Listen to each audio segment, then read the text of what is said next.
Au cœur de l'Europe médiévale, à l'ombre des cathédrales imposantes et au sein des marchés animés, un autre type de drame se jouait quotidiennement.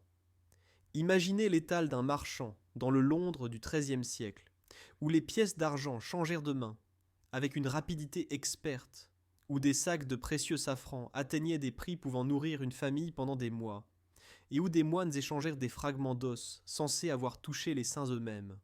L'air vibrait de commerce, chargé des odeurs mêlées d'épices, de sueur et de suspicion. Dans ce monde, la ligne séparant les affaires habiles de la tromperie criminelle pure et simple restait périlleusement mince, se dérobant constamment sous les pieds de ceux qui la parcouraient. Chaque transaction portait en elle le potentiel d'une trahison. Chaque pièce exigeait un examen minutieux, et la confiance elle-même était devenue une denrée plus précieuse que l'or. Dans cette vidéo, vous découvrirez 10 pratiques financières qui ont prospéré tout au long du Moyen Âge, des stratagèmes qui enverraient leurs auteurs en prison aujourd'hui, mais qui, à l'époque, opéraient au grand jour, parfois avec la bénédiction des rois et des papes. Nous révélerons comment des réseaux de crimes organisés rognaient le métal précieux des pièces dans des opérations s'étendant sur plusieurs pays. Vous découvrirez des astuces de comptabilité créative qui permettaient aux banquiers de facturer des intérêts tout en obéissant techniquement à la loi religieuse interdisant l'usure. Nous explorerons les fraudes alimentaires qui mettèrent des produits contaminés sur les tables médiévales, les dignitaires de l'Église qui vendèrent le salut et les charges sacrées, et les moines qui devinrent des maîtres faussaires pour étendre leurs possessions foncières. Des poids et mesures, manipulés dans les transactions quotidiennes aux stratagèmes successoraux sophistiqués qui privaient les nobles de leurs droits d'aînesse, chaque pratique révèle un monde où l'innovation financière et la fraude étaient souvent indiscernables. Plus frappant encore, vous reconnaîtrez dans ces escroqueries médiévales les ancêtres indéniables des fraudes qui nous tourmentent encore aujourd'hui. Que peuvent nous apprendre ces fraudeurs médiévaux sur l'éthique financière moderne ? C'est cette question qui guide notre exploration aujourd'hui. La période médiévale a été le théâtre de montages financiers sophistiqués, nécessitant une organisation complexe, une expertise technique et un raisonnement juridique créatif. Ces opérations calculées impliquaient souvent les institutions les plus puissantes de l'époque, les monarchies, l'Église catholique et les guildes de marchands. En parcourant ce monde interlope de la criminalité économique médiévale, nous découvrirons que de nombreux mécanismes que nous considérons comme des innovations modernes ont en réalité émergé il y a des siècles comme des méthodes pour contourner les restrictions et exploiter la confiance. Commençons cette plongée dans le marché médiéval, où les fortunes se faisaient et se défaisaient, où les malins s'attaquaient aux crédules, et où les graines de notre propre système financier ont été plantées dans un sol nourri à parts égales d'innovation et de tromperie. Imaginez tenir un denier d'argent dans votre paume, une pièce représentant plusieurs jours de salaire pour un travailleur ordinaire, pour découvrir que quelqu'un en a soigneusement rogné près d'un quart de son précieux contenu en métal. C'était la réalité à laquelle étaient confrontés les marchands et les paysans médiévaux, victimes de ce qui est peut-être devenu le crime économique le plus répandu et le plus organisé de toute la période médiévale, le rognage des monnaies. La pratique fonctionnait selon des mécanismes d'une simplicité trompeuse. À cette époque, la valeur des pièces provenait de la valeur intrinsèque du métal précieux qu'elles contenaient, généralement de l'argent ou de l'or. À l'aide de petits couteaux ou de cisailles spécialisées, les criminels rognaient soigneusement de minuscules quantités de métal sur les bords des pièces, accumulant les copeaux jusqu'à en posséder assez pour les fondre et les vendre. Un rogneur habile pouvait n'enlever qu'une fraction du poids d'un denier, une quantité si faible que la plupart des utilisateurs ne remarqueraient jamais la différence. Multipliez cependant ce vol minuscule par des centaines de pièces, et le profit devenait en effet substantiel. Ce qui a transformé le rognage des monnaies d'un crime solitaire en une véritable menace économique, c'est son évolution vers des opérations organisées. Les sources contemporaines parlent de réseaux de rogneurs de monnaie, des réseaux criminels dont les membres comprenaient des forgerons ayant accès aux outils appropriés, des manieurs d'argent capables de traiter de grands volumes de pièces, et des individus ayant une connaissance technique des différents systèmes monétaires. Les réseaux les plus sophistiqués opéraient à travers plusieurs royaumes, exploitant les variations des systèmes monétaires pour maximiser leurs profits. Certains opérateurs avancés remplacèrent le poids perdu par des métaux moins chers comme l'étain ou le cuivre, remplissant soigneusement les bords rognés pour dissimuler à la fois l'altération physique et la modification du poids. Une telle sophistication suggère une fraude systématique nécessitant un investissement en capital, une formation technique et une coordination organisationnelle. La dévastation économique s'étendait bien au-delà du vol immédiat. À mesure que le rognage proliférait, la confiance dans la monnaie elle-même s'érodait dans toute l'Europe médiévale. Les marchands qui acceptaient autrefois les pièces à leur valeur faciale insistaient désormais pour peser chaque pièce, transformant de simples transactions en négociations prolongées. Les vendeurs rejetaient les pièces suspectes ou exigèrent des primes, créant un système monétaire à deux vitesses. Les acteurs rationnels thésaurisaient les bonnes pièces, retirant la monnaie saine de la circulation et inondant le marché de pièces dégradées.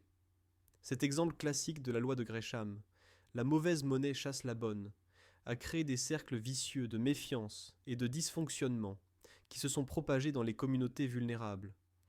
Aucun épisode n'illustre l'impact sociétal de manière plus spectaculaire que le grand scandale qui a éclaté en Angleterre entre 1278 et 1279 sous le roi Édouard Ier. Déterminé à restaurer la confiance, Édouard ordonna une répression massive qui arrêta plus de 1178 individus. La justice du roi se révéla d'une sévérité sans mesure. Les chroniques contemporaines rapportent qu'environ 269 juifs furent exécutés pour des accusations de rognage de monnaies à Londres seulement, et davantage dans d'autres villes, pendus lors d'exécutions de masse qui choquèrent même une société habituée aux châtiments brutaux. En comparaison, seulement 29 chrétiens furent exécutés pour les mêmes crimes, démontrant que les juifs étaient ciblés de manière disproportionnée. Les historiens modernes débattent pour savoir si les accusations reflétaient des schémas criminels réels ou servaient de prétexte à la couronne pour confisquer la richesse des communautés juives qui servirent de financiers royaux. Quelles que fussent les véritables motivations d'Édouard, l'épisode démontra la menace existentielle que les crimes monétaires posaient à l'autorité royale et à la stabilité économique. La justice médiévale ne traitait pas le rognage des monnaies comme un simple vol, mais comme un crime capital équivalent à la trahison. Puisque les pièces portaient l'image du monarque et tiraient leur autorité d'un décret royal, altérer la monnaie constituait une attaque contre la souveraineté même du roi. L'exécution par pendaison était courante, mais les autorités prescrivaient souvent la mutilation, les rogneurs condamnés perdant leurs mains ou leurs yeux lors de cérémonies publiques, conçues pour faire connaître les conséquences. Les autorités médiévales ont principalement lutté contre le rognage par des refontes monétaires périodiques et une application plus stricte de la loi, bien que ces mesures n'aient obtenu qu'un succès temporaire. La solution durable est apparue après la période médiévale, lorsque les ateliers monétaires ont commencé à produire des pièces avec des tranches cannelées ou striées, créant des crêtes sur la circonférence de chaque pièce. En Angleterre, Isaac Newton a mis en œuvre cette innovation lors de la Grande Refonte de 1696 à 1698, alors qu'il était gardien de la monnaie royale. Cette simple modification rendait toute altération immédiatement évidente, représentant une victoire de la conception sur le crime. Aujourd'hui, nous faisons face aux descendants des rogneurs médiévaux, chez les faussaires, qui exploitent pour la reproduction numérique, et les escrocs aux crypto-monnaies, qui manipulent les monnaies virtuelles, tout comme leurs ancêtres manipulaient l'argent physique. Que se passe-t-il lorsque le roi lui-même devient le fraudeur, lorsque l'autorité même responsable du maintien d'une monnaie saine la dégrade systématiquement pour son profit? C'est la question à laquelle les sujets médiévaux ont été confrontés dans toute l'Europe, alors que les souverains découvraient que la manipulation monétaire offrait une source de revenus irrésistiblement facile. Contrairement au rognage des monnaies, qui était universellement condamné, l'affaiblissement de la monnaie opérait avec la pleine sanction royale, transformant ce qui serait une fraude criminelle en politique officielle. La mécanique était centrée sur le seigneuriage, la différence entre la valeur faciale des pièces et leur coût de production. Les princes médiévaux ont réalisé que le seigneuriage représentait l'une des rares sources de revenus véritablement élastiques à leur disposition. Alors que la collecte d'impôts nécessitait une administration élaborée et déclenchait une résistance politique, l'expansion de la masse monétaire par l'affaiblissement pouvait être accomplie par un simple ordre aux responsables de la monnaie. Supposons qu'un roi ordonne à son atelier de produire des pièces valant officiellement un denier, mais ne contenant que 3/4 de la valeur d'un denier en argent, le quart restant étant remplacé par du cuivre. Pour chaque 100 deniers frappés, le roi pouvait empocher 25 deniers de profit, créant ainsi de l'argent à partir de rien. Les chroniqueurs médiévaux et les registres marchands révèlent la croyance répandue que les princes affaiblissaient la monnaie, principalement pour augmenter leurs revenus et combler les trous dans des budgets perpétuellement insuffisants. La tentation s'avérait presque irrésistible, car les bénéfices étaient immédiats, tandis que les coûts se dispersaient dans toute la société et se manifestaient progressivement. Un prince pouvait financer la campagne militaire de l'année en cours par l'affaiblissement, laissant ses sujets et ses successeurs aux prises avec les conséquences inflationnistes. La pratique est devenue si courante que les périodes historiques sont en fait définies par la qualité de la monnaie, les règnes de bonne monnaie, se distinguant comme exceptionnels. L'impact se répercutait à tous les niveaux de la société. Les nobles découvraient que leurs revenus locatifs, souvent fixés nominalement par des accords de longue date, achetaient moins à mesure que la valeur réelle de la monnaie diminuait. Les marchands du commerce à longue distance rencontraient des difficultés car les taux d'affaiblissement variaient selon les juridictions, créant un chaos des taux de change. Les travailleurs salariés constataient que leurs deniers quotidiens achetaient de moins en moins de pain et de bière. Seuls les débiteurs en profitaient, capables de rembourser leurs prêts dans une monnaie dégradée valant moins que ce qu'ils avaient emprunté. Le chaos pratique se manifestait le plus visiblement sur les marchés médiévaux. Ce qui aurait dû être des transactions simples s'enlisaient dans des disputes sur les pièces qui seraient acceptées et à quelle valeur. Dans les régions où la monnaie était particulièrement instable, chaque achat important nécessitait la spécification explicite des types de pièces exactes pour le paiement. Les foires commerciales étaient le théâtre d'interminables disputes entre marchands de différentes régions sur les taux de change appropriés et les pièces acceptables. Les parallèles modernes sont indéniables. Bien que les gouvernements contemporains ne puissent pas réduire physiquement la teneur en métal précieux des pièces, ils obtiennent des effets identiques en imprimant de la monnaie fiduciaire et en élargissant le bilan des banques centrales. Les programmes d'assouplissement quantitatif ne diffèrent que par leur mécanisme de l'ordre d'un prince médiéval d'émettre une monnaie affaiblie. Les effondrements monétaires catastrophiques de l'Allemagne de Weimar ou du Zimbabwe représentent l'affaiblissement poussé à son extrême logique. Même dans les économies modernes stables, l'inflation de fonds persistante qui érode régulièrement le pouvoir d'achat fonctionne comme un affaiblissement médiéval au ralenti, transférant la richesse des épargnants vers les débiteurs et les gouvernements. Dans un monde où prélever des intérêts était condamné comme un péché mortel passible de la damnation éternelle, comment les banquiers médiévaux ont-ils accumulé de vastes fortunes tout en préservant le salut de leur âme ? Ce paradoxe a conduit au développement de certaines des ingénieries financières les plus créatives de l'histoire, alors que les marchands concevaient des mécanismes de plus en plus sophistiqués pour obtenir des rendements sur les prêts, tout en se conformant techniquement à la loi religieuse. La doctrine catholique soutenait que le fait de prélever le moindre intérêt constituait le péché d'usure. L'argent, arguaient les théologiens, était stérile et ne pouvait pas se reproduire. Par conséquent, exiger en retour plus d'argent qu'il n'en avait été prêté représentait un enrichissement sans cause.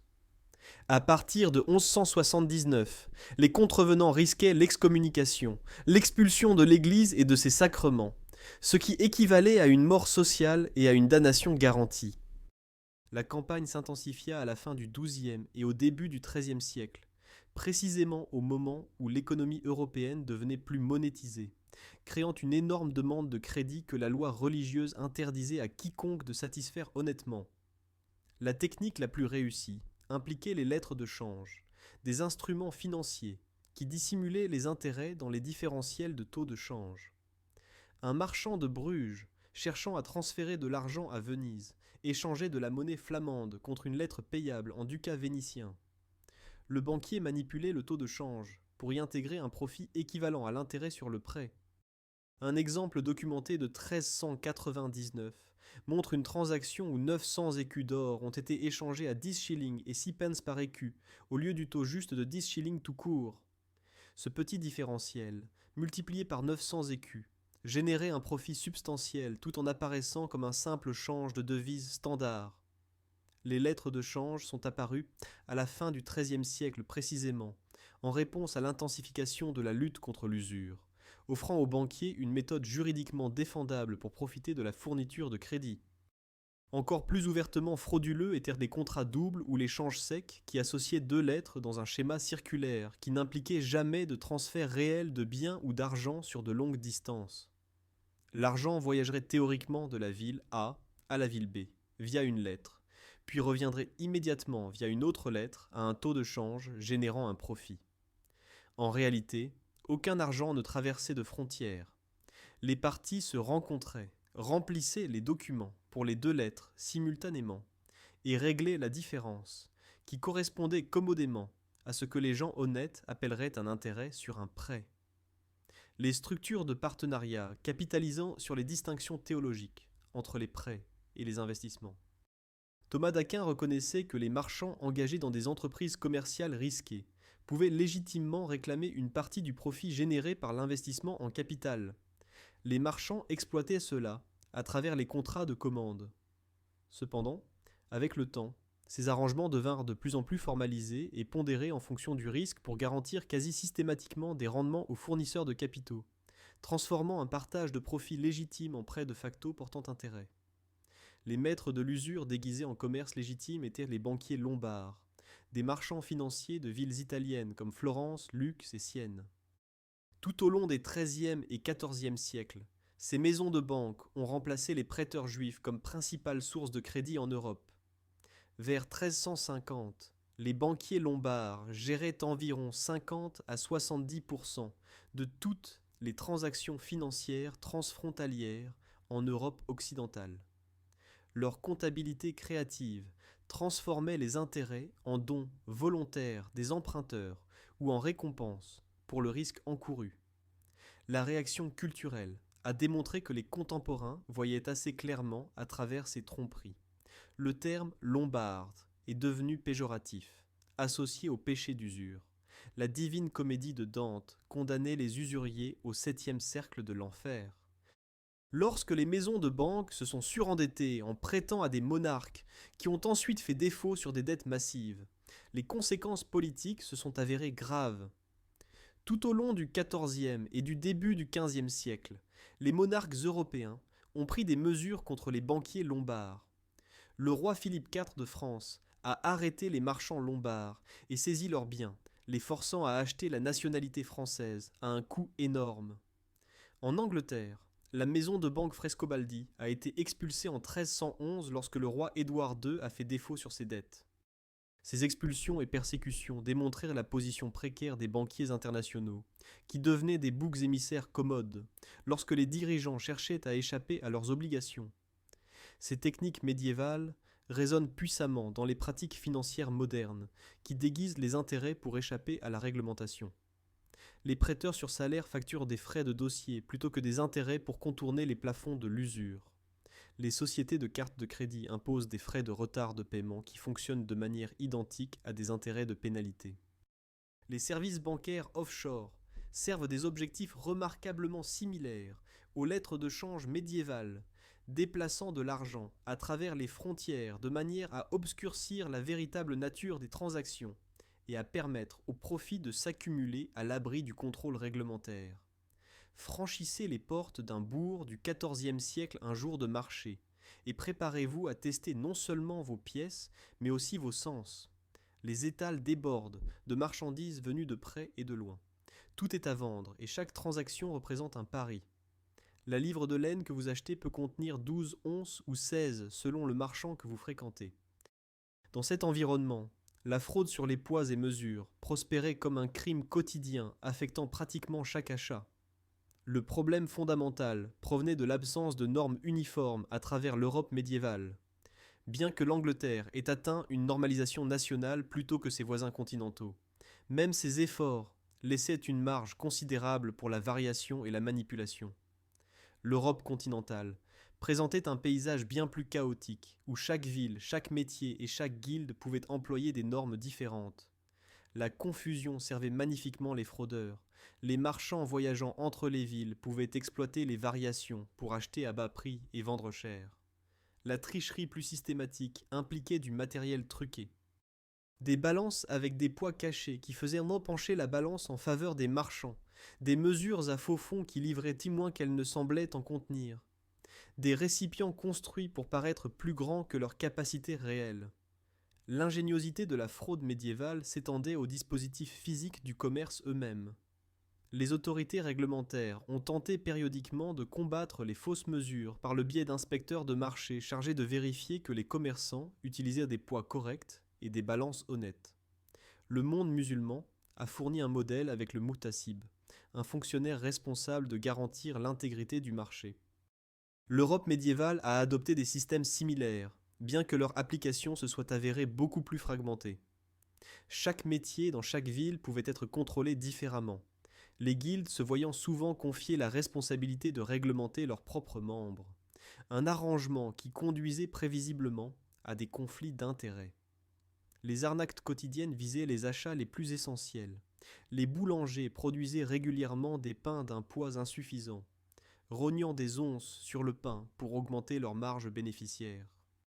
Étant donné que le pain représentait la principale source de calories pour la plupart des gens du Moyen Âge, une sous-pondération systématique constituait non seulement une fraude, mais un vol de nutrition pour ceux qui pouvaient le moins se le permettre.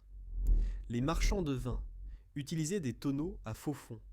Les marchands de laine trouvaient d'innombrables façons de truquer les balances. L'acte même de peser les marchandises devenait une performance, où l'attention comptait autant que la mesure nominale. La punition médiévale pour la fraude sur les mesures reflétait la reconnaissance par les autorités que de telles tricheries menaçaient l'ordre du marché. Les marchands pris à vendre des marchandises d'un poids insuffisant encouraient de lourdes amendes. Les denrées alimentaires confisquées devenaient souvent la nourriture des prisons. L'humiliation publique servait à la fois de sanction et de moyen de dissuasion, les tricheurs condamnés étant exposés au pilori où les passants pouvaient se moquer d'eux. Les délinquants graves pouvaient être fouettés publiquement, puis forcés de porter le turture, un grand chapeau conique, pendant qu'ils étaient promenés à travers la ville, s'assurant que leurs voisins les reconnaîtraient comme des tricheurs avérés. Les parallèles modernes devraient frapper quiconque fait ses courses comme étant immédiatement familier. La réduflation, où les fabricants réduisent la taille des emballages tout en maintenant les prix, n'est qu'une version plus sophistiquée du pain de poids insuffisant. Les emballages trompeurs qui font paraître les produits plus grands qu'ils ne le sont, font écho aux tonneaux à faux fond du marchand médiéval. Les pompistes pris à trafiquer les ordinateurs des pompes pour escroquer les clients sont les descendants directs du vendeur médiéval aux balances truquées. Le marchand sourit en pesant les coûteux filaments de safran que vous venez d'acheter, leur couleur cramoisie profonde, promettant une épice authentique qui coûte plus cher au poids que l'or lui-même. Ce que vous ne pouvez pas savoir, c'est que la moitié de ces filaments sont en réalité des pétales de soucis jaunes soigneusement teints en rouge, une substitution qui passera inaperçue jusqu'à ce que vous tentiez de les utiliser. Bienvenue dans l'industrie médiévale de la fraude alimentaire, où les marges bénéficiaires sur les produits frelatés se sont avérées si extraordinaires que les marchands risquaient d'être brûlés vifs ou enterrés vifs avec leurs marchandises frauduleuses pour y participer. L'économie qui sous-tendait le frelatage alimentaire découlait des énormes différentiels de prix entre les produits de luxe et les substituts modestes. Les épices importées d'Asie atteignaient des prix qui les rendaient accessibles uniquement aux riches, transformant le poivre noir et la cannelle en symboles de statut. Ces coûts astronomiques créaient une tentation irrésistible pour les marchands, en mesure de substituer des produits locaux bon marché à des importations coûteuses. Des herbes séchées originaires d'Europe, comme l'origan ou les baies de genièvre, pouvaient être mélangées à des épices véritablement importées.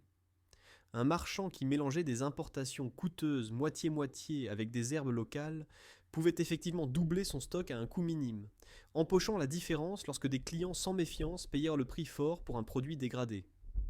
Le pain a souffert de ses propres formes de frelatage, ciblant les pauvres de la manière la plus vicieuse.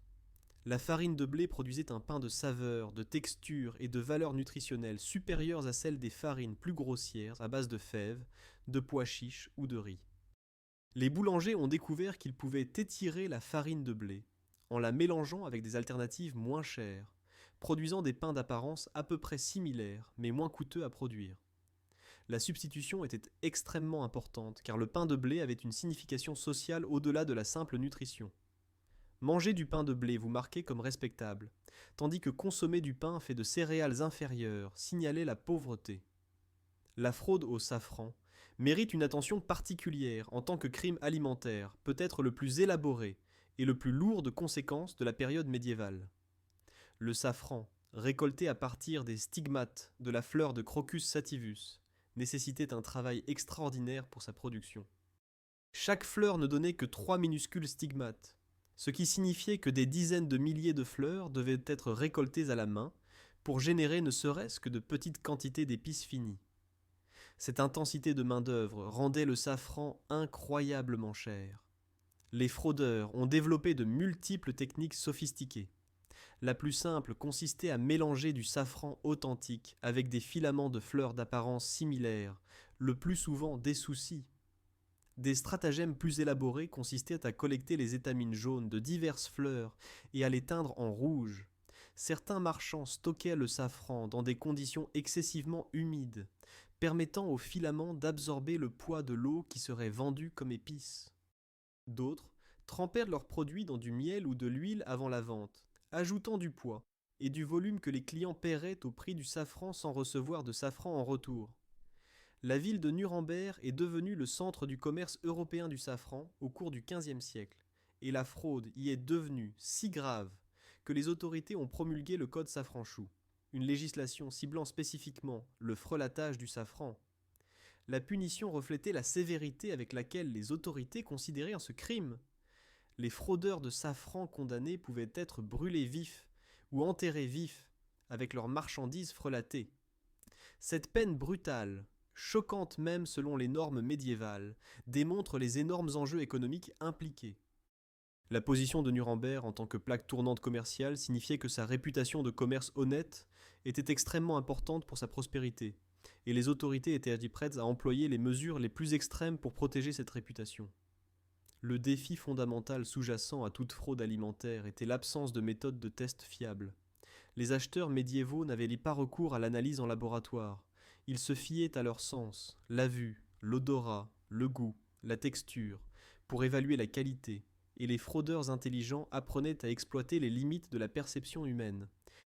La confiance est devenue la principale défense contre la fraude, les acheteurs recherchant des marchands, ayant une réputation d'honnêteté établie, et payant des primes pour cette assurance. La fraude alimentaire contemporaine révèle que les schémas médiévaux persistent avec une constance déprimante. L'huile d'olive, l'un des produits les plus frelatés aujourd'hui, est régulièrement coupée avec des huiles végétales moins chères et vendue comme pure extra vierge. Le frelatage du miel se poursuit par l'ajout de sirop de maïs. Le fromage parmesan que l'on trouve dans de nombreuses salières de supermarchés contient de la pulpe de bois comme agent de remplissage. L'étiquetage erroné des produits de la mer opère à une échelle industrielle. Les fondamentaux restent inchangés par rapport à la pratique médiévale. Exploiter l'asymétrie d'information entre vendeurs et acheteurs, substituer des ingrédients bon marché à des ingrédients chers, et empocher la différence. Imaginez un marché spirituel, où la prêtrise revenait au plus offrant plutôt qu'au candidat le plus pieux, où les charges sacrées responsables du soin des âmes étaient ouvertement vendues aux enchères à de riches laïcs en quête de sinécures rentables, et où même le trône de Saint-Pierre lui-même pouvait être acheté moyennant une corruption suffisamment généreuse.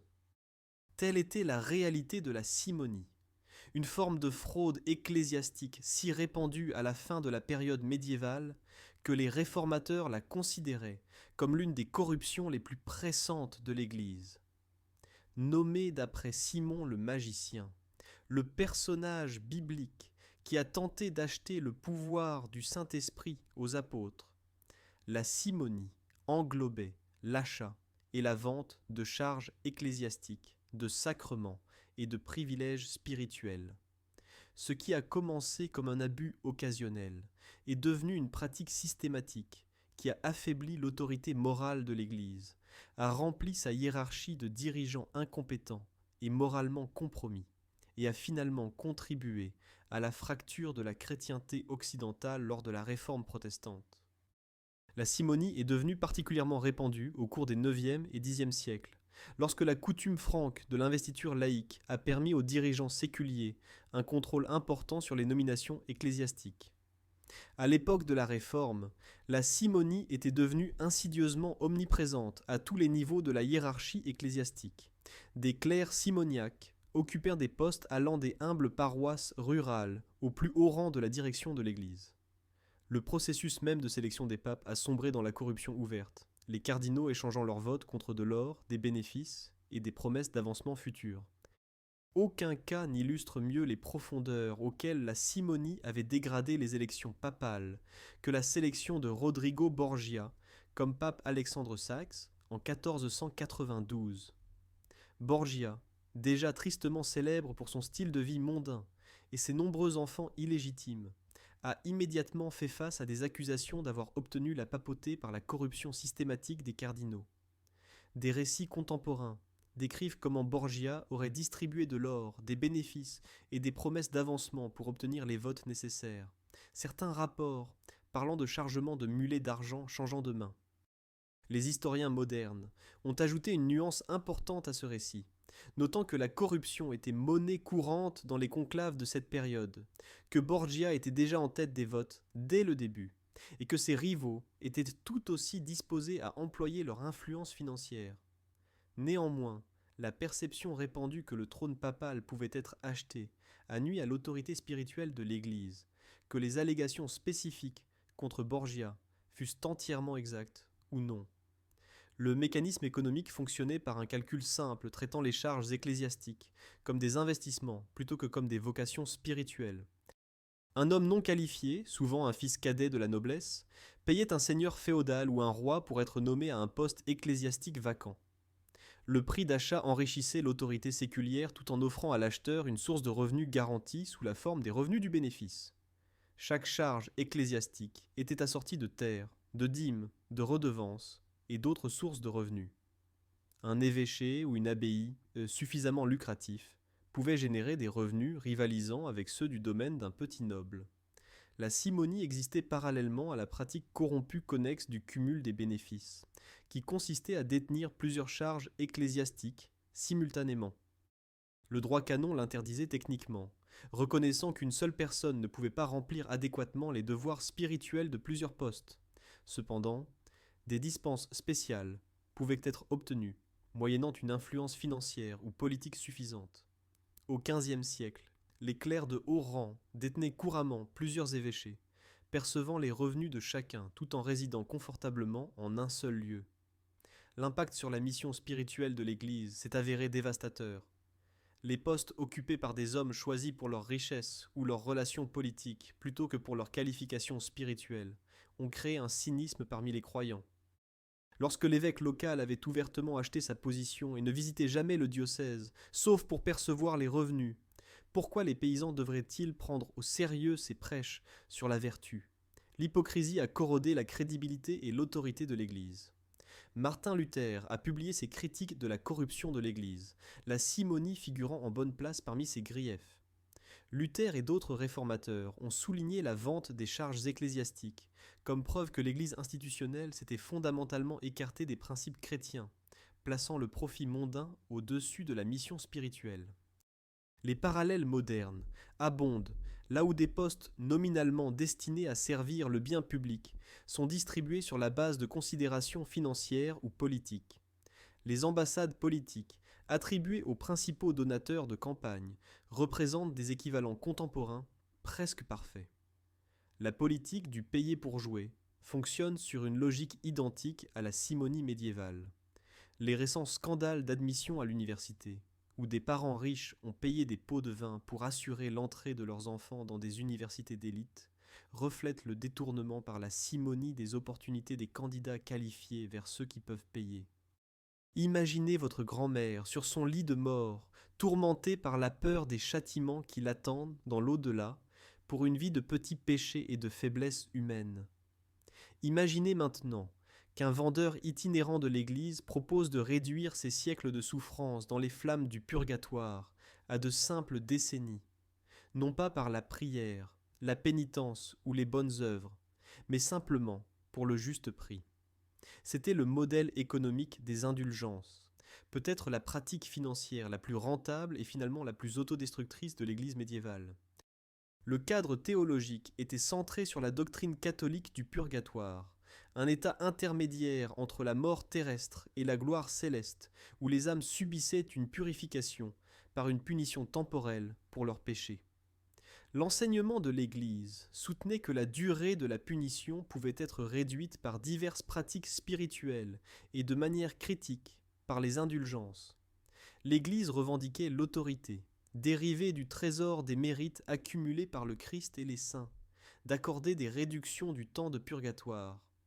Une indulgence pouvait remettre 40 jours, une année, ou même toute la punition temporelle restante.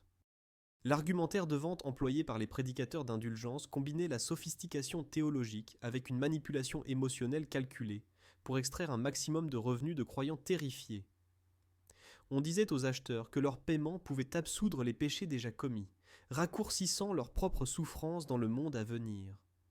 Plus puissamment encore, les indulgences pouvaient être achetées au nom de parents décédés, qui croupissaient déjà dans les flammes du purgatoire, soulageant immédiatement leurs tourments.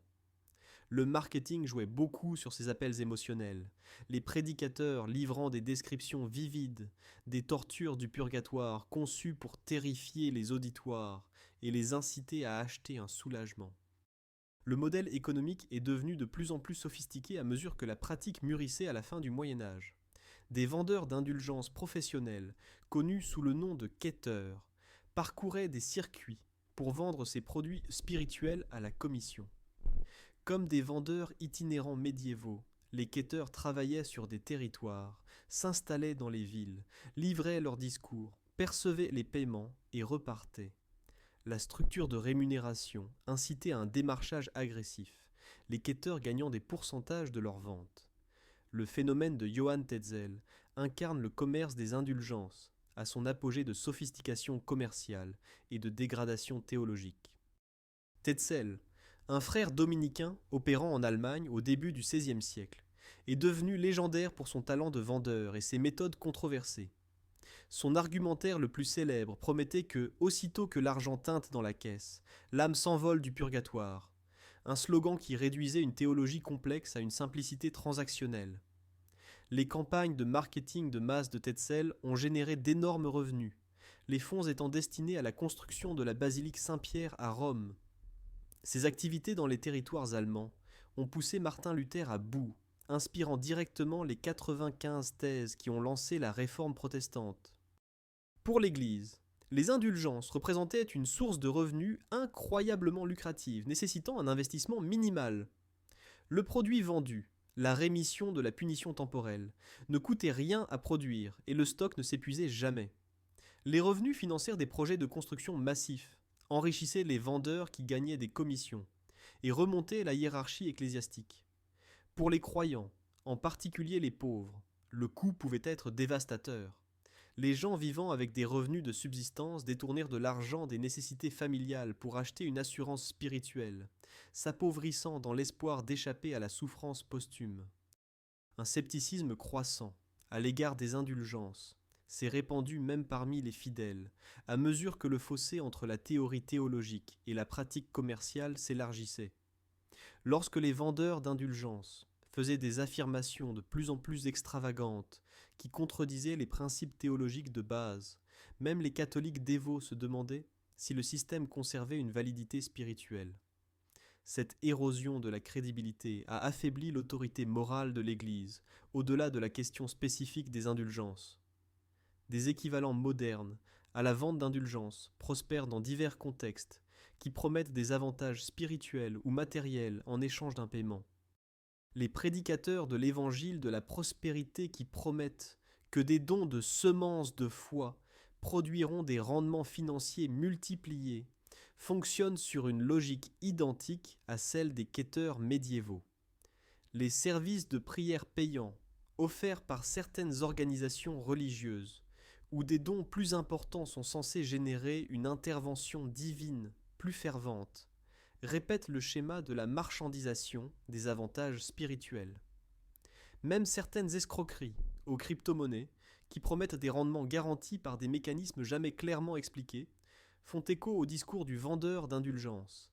Payez maintenant, recevez des avantages futurs qui ne peuvent être vérifiés que lorsqu'il est trop tard pour récupérer votre argent. Au moins 4 églises dans différentes villes prétendaient toutes simultanément posséder la seule et unique tête de Jean le Baptiste. Une impossibilité anatomique qui est devenue une blague récurrente même dans le monde médiéval crédule. La cathédrale d'Amiens en France, San Silvestro in Capite à Rome, le musée de la Résidence à Munich et la grande mosquée des Omeyyades à Damas présentaient chacune leurs reliques comme authentiques. Pourtant, les pèlerins continuaient d'affluer à chaque endroit, payant pour le privilège de vénérer ce qui ne pouvait pas être entièrement authentique, alimentant une industrie qui transformait de prétendus fragments de saints en moteurs économiques valant plus que de l'or. Le moteur économique derrière le commerce des reliques était le trafic de pèlerins et son énorme impact sur les économies locales. Une ville qui possédait une relique populaire pouvait s'attendre à des flux continus de pèlerins voyageant pour vénérer l'objet sacré. Ces pèlerins avaient besoin de logements, de nourriture et de divers services pendant leur séjour. Ils achetaient des souvenirs et des offrandes à laisser au sanctuaire. Les marchands locaux, les aubergistes et les prestataires de services bénéficiaient tous de ce trafic. Pour les communautés en difficulté, l'acquisition d'une relique puissante pouvait transformer leur fortune économique du jour au lendemain, convertissant un lieu reculé en une destination générant une activité commerciale soutenue. Les villes se disputaient donc désespérément les reliques, allant jusqu'à des extrêmes parfois illégaux pour les obtenir. Au XVe siècle, la population commençait à prendre conscience de la fraude omniprésente qui corrompait le commerce des reliques. Presque toutes les reliques en circulation étaient probablement des faux, ou au mieux, d'une provenance douteuse. C'était devenu un secret de polichinelle et une blague récurrente dans les cercles instruits. Mais le commerce continuait car trop de gens avaient trop investi dans la poursuite du système. Même le clergé reconnaissait parfois en privé que la relique prisée de leur église était probablement fausse, tout en continuant à la promouvoir publiquement pour des raisons financières. La fraude prenait de multiples formes qui se chevauchaient. L'escroquerie la plus simple consistait en une fabrication pure et simple. Des escrocs fabriquaient simplement des reliques entièrement fausses et les vendaient à des acheteurs crédules ou désespérés.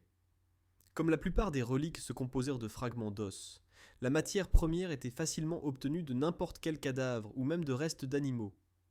Ajoutez une histoire de provenance fabriquée prétendant que les os provenaient d'un saint particulier, créez de faux documents d'authentification, et le faux était prêt pour le marché. Les multiples duplications de reliques uniques représentaient une fraude à l'échelle industrielle. Comme mentionné, au moins 4 églises distinctes prétendaient aller posséder la tête de Jean le Baptiste. Le problème s'étendait à d'innombrables autres reliques, plusieurs églises revendiquant des parties du corps identiques du même saint.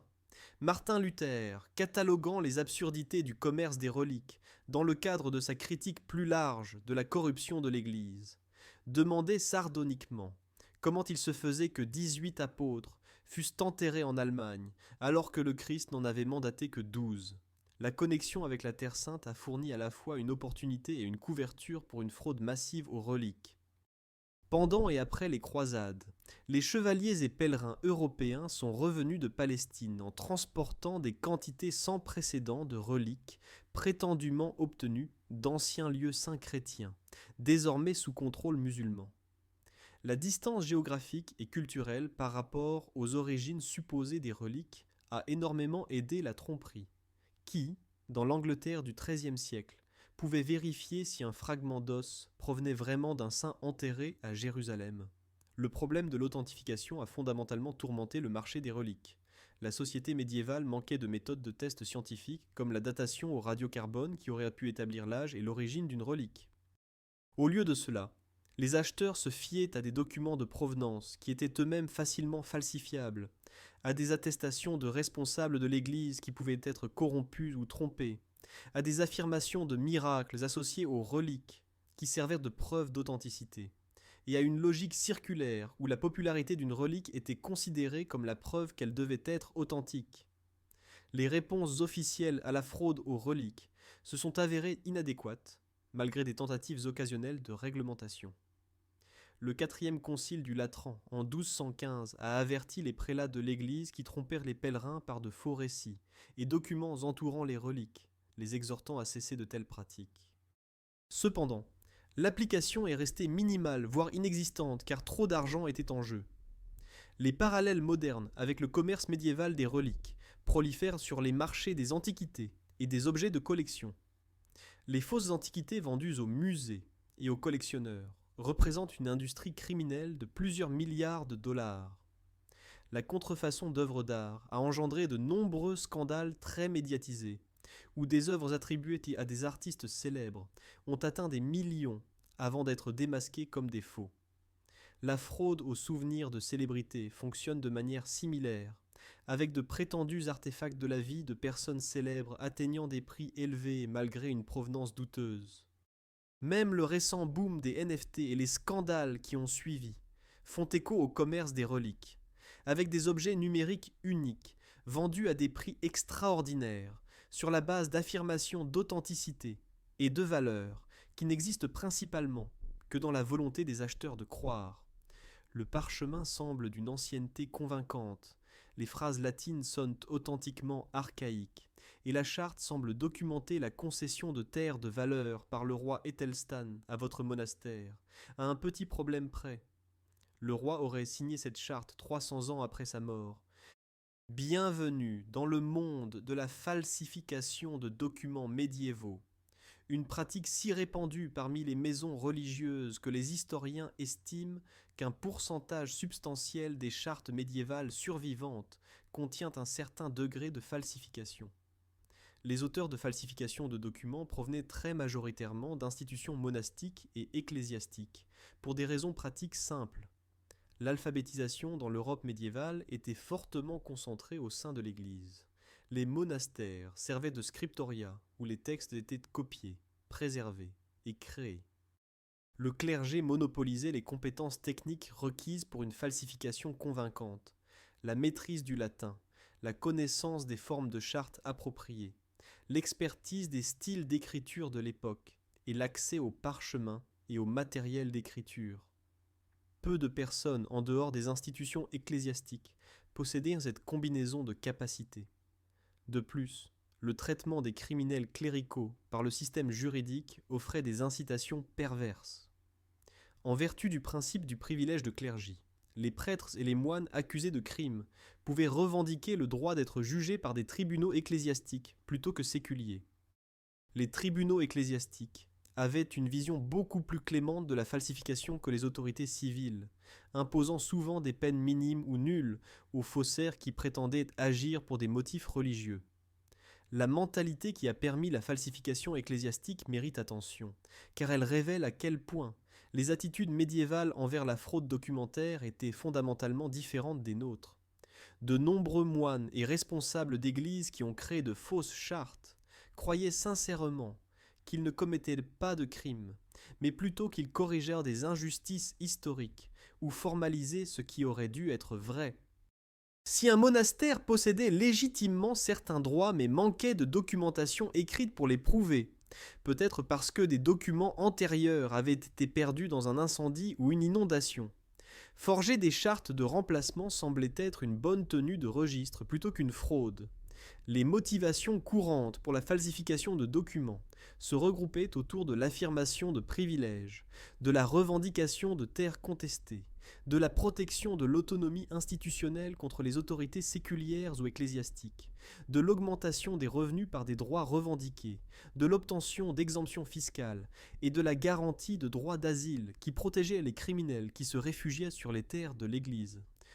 Le cas de la cathédrale d'Exeter illustre la falsification ecclésiastique en pratique. Les archives de la cathédrale contenaient de multiples chartes prétendant documenter des concessions de terre du roi Ethelstan, qui a régné de 924 à 939. L'analyse historique a révélé que ces chartes étaient des faux créés dans les années 1060, peu avant la conquête normande, environ 120 à 140 ans après la mort d'Æthelstan. Les falsifications tentaient d'accroître les propriétés de l'Église en revendiquant des concessions royales de terre que la cathédrale n'avait jamais réellement contrôlées. Le stratagème représentait une tentative de vol par fraude documentaire, les faussaires choisissant Æthelstan parce qu'on se souvenait de lui comme d'une figure fondatrice qui avait en effet visité Exeter et le sud-ouest. L'évêché de Worms fournit un autre exemple instructif de la fin du Xe siècle. L'évêque Hildibald, qui a servi de 978 à 998, a orchestré une campagne systématique de falsification pour renforcer sa position contre ses concurrents régionaux, notamment le monastère de Lorsch et les ducs et comtes saliens.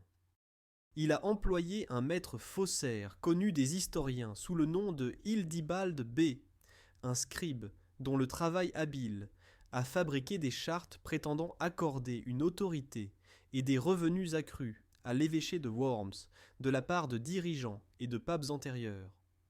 Les falsifications ont réussi dans leur but immédiat, renforçant la seigneurie territoriale de l'évêché, et certaines sont restées non détectées pendant des siècles. L'art de la falsification médiévale exigeait une habileté et des connaissances considérables. Les faussaires talentueux s'inspiraient d'éléments authentiques de chartes véritables, copiant des formes et des phrases qui rendraient leur création légitime. Lorsque c'était possible, ils utilisaient des matériaux d'époque, du vieux parchemin, des encres de composition historiquement exactes, des sceaux qui semblaient en être contemporains de la date supposée d'émission. Ils imitaient les styles d'écriture caractéristiques des périodes antérieures, étudiaient les formes de chartes authentiques pour reproduire la structure appropriée, et créaient des récits historiques plausibles qui correspondaient aux faits connus. Les défis de la détection étaient considérables même pour les experts. La nature fortement normalisée des formes de chartes médiévales signifiait que les faux pouvaient se fondre parfaitement avec les documents authentiques lorsqu'ils étaient exécutés avec habileté. Cependant, cette normalisation signifiait également que tout écart par rapport aux traditions textuelles établies révélait la falsification aux observateurs avertis. Un langage anachronique, utilisant des termes ou des phrases qui n'existaient pas lorsque la charte était censée avoir été créée, trahissait de nombreuses falsifications. Le développement de la diplomatique en tant que discipline formelle, l'étude systématique des documents pour leur authentification, est né directement de la nécessité de distinguer les chartes authentiques du flot de faux. Les parallèles modernes avec la falsification de documents médiévaux apparaissent dans de multiples domaines. Le vol d'identité et son utilisation de faux documents d'identité représentent la forme contemporaine de la création de faux papiers pour revendiquer des droits ou un accès. Les contrats et actes de propriété falsifiés dans la fraude immobilière reproduisent la création par le monastère médiéval de fausses chartes pour revendiquer des terres. Les usines à diplôme et les fausses qualifications sont parallèles aux falsifications ecclésiastiques qui revendiquaient une autorité et une expertise basée sur une documentation fabriquée. Fait intéressant, la technologie blockchain a été promue comme une solution au problème d'authentification, offrant une vérification distribuée qui devrait rendre la falsification plus difficile. Lady Elizabeth Swillington était piégée dans la chapelle du château de Tattershall, des hommes armés bloquant chaque sortie, tandis que Ralph, troisième baron Cromwell, et ses hommes de main la pressaient de renoncer à son héritage. Pendant des heures, ils ont alterné menaces et persuasions, lui faisant comprendre qu'elle ne partirait pas avant d'avoir cédé ses droits légaux sur de précieux manoirs. Finalement, que ce soit par peur ou par épuisement, Élisabeth a signé les documents transférant son droit d'aînesse au baron. L'année était 1430 et quelques, et ce qui venait de se produire représentait une fraude à la succession par coercition physique, une pratique d'une fréquence inquiétante parmi la noblesse anglaise médiévale. Le paysage juridique de la succession médiévale en Angleterre fonctionnait principalement par la primogéniture à préférence masculine, ce qui signifie que les domaines passaient dans leur intégralité au fils aîné. Ce système s'est largement établi à la fin du XIIIe siècle, fournissant un cadre qui offrait théoriquement une clarté sur les droits de succession. Cependant, la réalité s'est avérée bien plus complexe et vulnérable à la manipulation. De multiples principes juridiques, concurrents, pouvaient s'appliquer dans les cas limites. La proximité du sang contre la primogéniture stricte, les droits des héritières féminines, lorsqu'il n'existait pas de lignée masculine directe, et l'effet de divers instruments juridiques. Cette complexité créait des opportunités pour des individus puissants et sans scrupules d'exploiter les ambiguïtés, de falsifier des documents, de manipuler des fonctionnaires et d'utiliser la coercition physique pour s'assurer des héritages qu'ils ne pouvaient obtenir par des processus légaux légitimes. La succession est devenue vulnérable à la fraude parce que les enjeux étaient extraordinairement élevés. Un seul manoir pouvait générer des revenus suffisants pour entretenir tout un ménage, tandis que des héritages majeurs pouvaient propulser des familles au plus haut rang de la noblesse. Lorsque de telles richesses étaient en jeu, ceux qui avaient suffisamment de pouvoir et peu de scrupules trouvaient des moyens de surmonter les obstacles juridiques gênants. Le processus de détermination de la succession impliquait les inquisitions post-mortem, des enquêtes officielles menées après la mort d'un propriétaire terrien pour établir quelles terres il détenait, à quelles conditions, et qui devait hériter. Les inquisitions post-mortem étaient censées protéger les droits et assurer une succession correcte, mais elles représentaient les intérêts de multiples parties. La couronne cherchant à maximiser ses revenus, les fonctionnaires locaux, avec leurs propres agendas, l'héritier ou les héritiers avançant leurs revendications, et potentiellement des héritiers concurrents avec des intérêts conflictuels. Cette multiplicité d'intérêts créait des opportunités de manipulation pour ceux qui étaient en position d'influencer le processus. Le cas d'Elizabeth Swillington, bien que choquant par son utilisation éhontée de la coercition physique, ne représentait qu'un épisode dans ce qui semble avoir été un schéma de fraude systématique à la succession par Ralph, baron Cromwell. Le cas des manoirs de la famille Herries révèle la sophistication de Cromwell dans l'utilisation de la manipulation juridique parallèlement à la coercition physique. La transmission de précieuses propriétés du Nottinghamshire et du Derbyshire avait été supposément réglée par des accords finaux conclus à la fois en 1325 et en 1385. Ces règlements contradictoires prétendaient tous deux faire autorité, créant exactement le type d'ambiguïté juridique qui permettait la fraude. Lorsque les inquisitions post-mortem ont été menées en 1429, le dossier officiel ne citait que l'accord de 1385, ignorant commodément l'accord de 1325. Cette documentation sélective renforçait la faible revendication de Cromwell, tout en sapant des revendications concurrentes plus solides.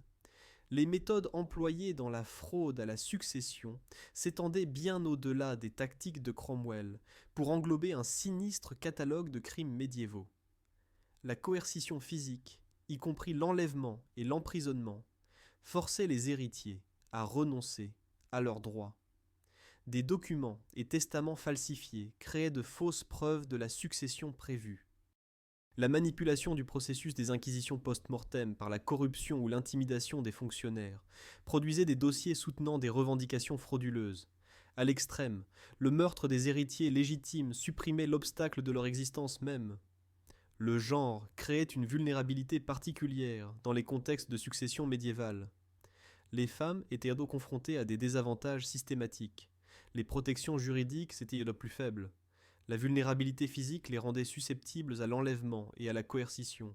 Contester des hommes puissants par les voies légales s'avérait extrêmement difficile, et les tribunaux prenaient souvent le parti de la noblesse masculine contre les plaignantes féminines.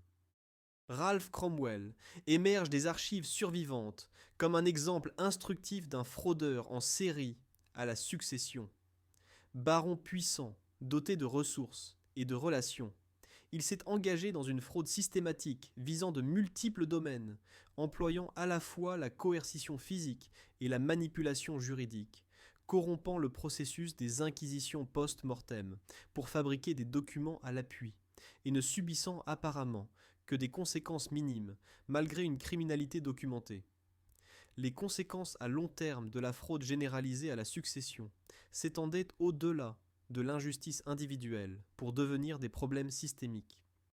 L'insécurité des droits de propriété décourageait l'investissement à long terme, lorsque même un héritage légal pouvait être annulé par la fraude. Les historiens ont noté que la fraude à la succession a contribué aux tensions qui ont alimenté la guerre des Deux Roses, les guerres civiles dynastiques, qui qui ont ravagé l'Angleterre du XVe siècle.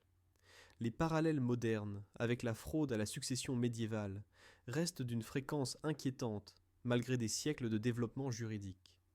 L'abus des personnes âgées, y compris la manipulation des testaments et des plans successoraux par les soignants ou les membres de la famille, reflète le schéma médiéval de ciblage des individus vulnérables pour le vol de biens. La fraude successorale, impliquant des testaments falsifiés ou des actifs cachés, continue de tourmenter le règlement des successions. L'influence indue sur la planification successorale par ceux qui sont en position d'en bénéficier représente l'équivalent moderne de la coercition médiévale. L'abus de procuration, où les mandataires utilisent leur autorité pour voler leurs mandants, exploitent des mécanismes juridiques destinés à protéger les personnes vulnérables. Alors que nous sortons de notre voyage à travers le marché médiéval de la fraude et de la tromperie, un schéma devient impossible à ignorer.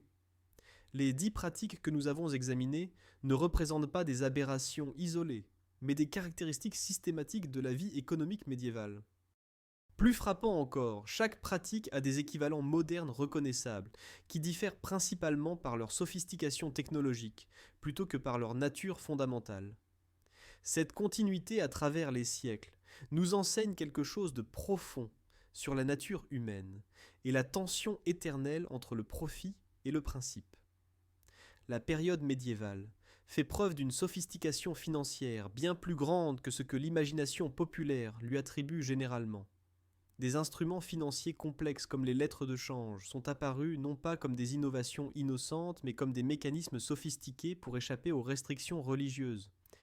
Les banquiers lombards, qui dominaient la finance européenne, ont développé des pratiques comptables et des structures organisationnelles qui ne sembleraient pas entièrement étrangères dans les banques d'investissement modernes.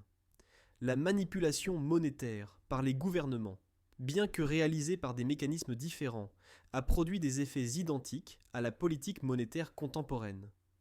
Même les techniques de marketing employées par les vendeurs d'indulgences, le message basé sur la peur, les appels émotionnels, les tactiques d'urgence, seraient immédiatement reconnus par les publicitaires modernes comme une manipulation psychologique éprouvée. La fraude médiévale révèle des vérités fondamentales sur les sociétés qui l'ont abritée. L'omniprésence du rognage des monnaies et de l'affaiblissement de la monnaie démontre comment les pressions et les opportunités économiques pouvaient submerger les contrôles institutionnels, même lorsque les autorités prescrivirent des châtiments sauvages. Le succès des stratagèmes d'évasion de l'usure montre comment les individus rationalisent le contournement de règles qu'ils considèrent injustes ou impraticables. La fraude alimentaire et la manipulation des poids illustrent comment les asymétries d'information permettent l'exploitation systématique des moins puissants par les plus sophistiqués. Les fraudes liées à l'Église prouvent que les institutions religieuses ne jouissent d'aucune immunité contre l'influence corruptrice de la richesse et du pouvoir concentré. Paradoxalement, de nombreuses innovations médiévales qui semblent sophistiquées étaient en réalité des mécanismes d'évasion de la fraude. Les lettres de change, aujourd'hui considérées comme fondamentales pour la finance internationale, sont apparues principalement comme des méthodes pour facturer des intérêts, tout en se conformant techniquement aux interdictions de l'usure. Les structures de partenariat qui diffusèrent le risque et permettaient le commerce se sont développées en partie pour exploiter les failles théologiques. La comptabilité créative qui caractérisait la banque de la fin du Moyen Âge avait ses origines dans la nécessité de déguiser des transactions interdites en transactions autorisées. En regardant en arrière de notre perspective moderne, les similitudes avec la fraude contemporaine s'avèrent à la fois choquantes et instructives. La manipulation monétaire persiste par l'assouplissement quantitatif et l'inflation, plutôt que par l'affaiblissement physique. Mais l'effet de dégradation de la valeur de la monnaie reste identique. Les intérêts déguisés en frais dominent les prêts sur salaire et les cartes de crédit. La fraude sur les produits se poursuit dans les industries alimentaires, où le frelatage et l'étiquetage erroné génèrent des milliards de profits illégaux chaque année. L'exploitation financière religieuse prospère dans les ministères de l'évangile de la prospérité. La falsification de documents a évolué vers le vol d'identité et les deepfakes. La fraude à la succession cible les aînés vulnérables par l'influence indue et la manipulation successorale. La technologie change, les mécanismes spécifiques évoluent, mais les fraudes fondamentales restent remarquablement constantes car elles exploitent des aspects intemporels de la psychologie humaine et de l'organisation sociale. Pourtant, nous devrions reconnaître un progrès réel parallèlement aux continuités. De nombreuses fraudes médiévales sont devenues beaucoup plus difficiles à exécuter dans les contextes modernes. Le rognage des monnaies a pris fin lorsque les tranches cannelées ont rendu l'altération évidente. Les tests scientifiques peuvent maintenant identifier le frelatage alimentaire qu'il aurait été impossible de détecter à des époques antérieures. Les traces numériques rendent certaines formes de fraude plus faciles à enquêter et à poursuivre. La coopération internationale en matière d'application de la loi permet des réponses à la fraude transfrontalière que les juridictions médiévales n'auraient jamais pu coordonner. Les lois sur la protection des consommateurs, la réglementation des valeurs mobilières, la surveillance bancaire représentent toutes des réalisations durement acquises qui offrent de véritables protections malgré leurs limites. Ce qui n'a pas changé au fil des siècles, c'est la capacité humaine sous-jacente à la rationalisation qui permet la fraude. Les moines médiévaux se sont convaincus que la falsification de chartes servait des desseins divins. Les banquiers lombards soutenaient que leurs frais d'intérêt étaient des récompenses légitimes pour le risque. Les responsables de l'Église vendant des indulgences prétendaient offrir de véritables avantages spirituels. Chaque fraudeur a trouvé des moyens de concilier la tromperie avec une image de soi en tant qu'acteur moral, un schéma psychologique que nous reconnaissons dans chaque scandale financier moderne. Que peut nous apprendre la fraude médiévale sur notre propre époque ? Premièrement, une vigilance éternelle reste nécessaire car chaque réalisation réglementaire crée de nouvelles incitations à l'évasion et à l'innovation. Deuxièmement, la complexité sert la fraude en obscurcissant ce qui se passe réellement. Les lettres de change médiévales et les produits dérivés modernes exploitent tous deux la difficulté de comprendre des instruments complexes. Troisièmement, la corruption institutionnelle suit des schémas prévisibles quel que soit le but déclaré de l'institution. Quatrièmement, l'application de la loi compte autant que les règles. Les interdictions médiévales de l'usure ont échoué non pas parce qu'elles étaient mal conçues, mais parce que leur application s'est avérée impossible face à une évasion intelligente. L'expérience médiévale offre des raisons d'espérer et de faire preuve de réalisme, d'espoir, car certaines fraudes médiévales ont vraiment été vaincues, grâce à une meilleure conception, technologie et réglementation. De réalisme, car la persistance de la fraude à travers des époques radicalement différentes suggère que nous ne l'éliminerons jamais complètement, mais que nous ne ferons que déplacer ses formes et réduire sa prévalence par un effort constant. La leçon pour notre époque n'est ni une foi naïve qu'un régime réglementaire parfait mettra fin à la fraude, ni une résignation cynique que rien ne peut être fait.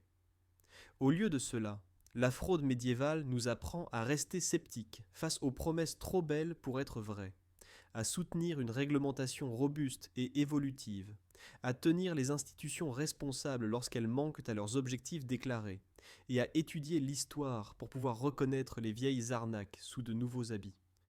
La valeur de la perspective historique réside dans la compréhension que les fraudes actuelles sont rarement aussi nouvelles que leurs auteurs le prétendent. Lorsque les promoteurs de crypto-monnaies promettent de nouveaux systèmes financiers révolutionnaires, nous devrions nous souvenir des alchimistes médiévaux, promettant de transmuter le plomb en or. Lorsque des instruments financiers complexes obscurcissent, qui supportent quels risques ? Nous devrions nous rappeler comment les lettres de change dissimulaient les frais d'intérêt. Lorsque des responsables prétendent que l'autorité institutionnelle justifie des pratiques douteuses, nous devrions penser aux simoniaques qui rationalisaient la corruption en invoquant la nécessité de l'Église. Alors que nous concluons cette exploration de la criminalité économique médiévale, considérez ce que cet examen révèle sur la lutte humaine perpétuelle entre la cupidité et l'éthique.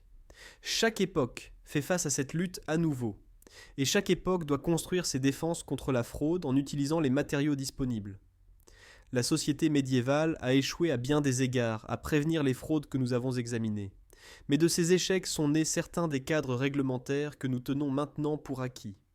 Des poids et mesures normalisées, des contrôles de qualité de la monnaie, des pratiques d'authentification des documents, des protections de la succession. Les échecs de notre propre époque informeront idéalement les protections futures. La lutte contre la fraude n'est jamais gagnée de manière permanente, mais doit être menée en continu, en s'adaptant aux nouvelles technologies et aux nouveaux stratagèmes, tout en apprenant des schémas qui persistent à travers le temps. Merci de m'avoir rejoint dans ce voyage à travers le marché médiéval de la fraude et de la tromperie. J'espère que vous avez trouvé ces parallèles historiques aussi fascinants et instructifs que moi, et que voir comment les escroqueries médiévales résonnent dans la pratique contemporaine offre une nouvelle perspective sur les défis de l'éthique financière qui pourraient autrement sembler uniques à notre époque.